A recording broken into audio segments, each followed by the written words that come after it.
Tender எடுத்த கோட்டை மணல் கேங், அதாவது புலம்பி தீர்க்கும் உயிர்ப்பிக்கல். இது ஒரு செய்தி இதில் வந்திருக்குன்னா ஜூபியில் என்ன செய்தி? மத்திய மாவட்டத்தில் பிரம்மாண்டமாக திறக்கப்பட்ட பேருந்து முனையத்தில் அத்தனை கடைகளையும் குத்தகை எடுத்து விட்டதாம் கோட்டை மணல் கேங்.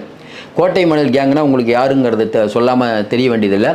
ஏற்கனவே புதுக்கோட்டை மாவட்டத்தில் கோல் வச்சு கொண்டிருந்தவர்கள் இன்றைக்கி இருக்கக்கூடிய சீனியர் அமைச்சரான காட்பாடியில் இருக்கக்கூடிய எம்எல்ஏ துரைமுருகன் அவர்களுக்கு மிகவும் வேண்டியப்பட்டவங்க. இவர்கள் கையில் தான் மணல் முழுக்க கண்ட்ரோலில் இருந்தது. அண்மையில் இடி ரைடு பண்ணும்போது ஜிஎஸ்டியே இவங்க முறைகேடாக பண்ணாங்கன்ட்டு நிறைய இடத்துக்கு சீல் வச்சாங்க.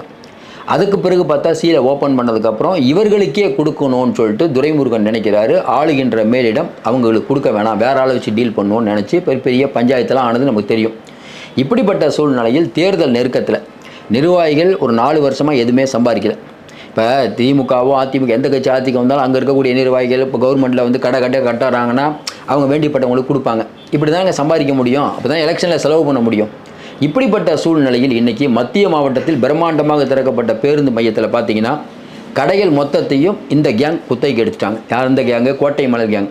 அவர்களாக பார்த்து கொடுப்பவர்களுக்கு மட்டும்தான் கடைகள் வாடகைக்கு கிடைக்கிறதாம். ஆட்சியின் கடைசி நேரத்தில் கூட எங்களால் எதுவும் செய்ய முடியவில்லையே என புலம்பி தீர்க்கிறார்கள் ஊபிக்கள்.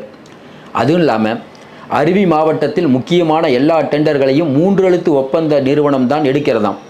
அது கூட பரவாயில்லை, வேலையிலும் தரம் இல்லை, அவர்களுடைய அட்ராசிட்டியும் தாங்க முடியாத அளவு இருக்கிறது என மேலிடத்தில் புகார் கொடுத்திருக்கிறார்கள் மாவட்ட உச்ச அதிகாரி. இதான் இன்றைக்கி வந்து திமுகவுடைய நிலைமை.